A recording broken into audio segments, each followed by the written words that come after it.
you ask Tiger to solve. This deals with linear equations with one unknown. The final result is p equals 5. Let's solve it step by step. Group all constants on the right side of the equation. Add 3 to both sides. Simplify the arithmetic.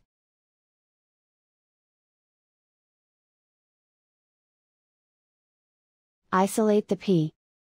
Divide both sides by 4. Simplify the fraction.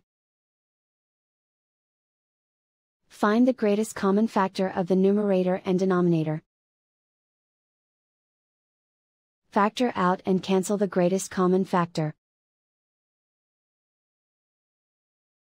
And so the final result is p equals 5.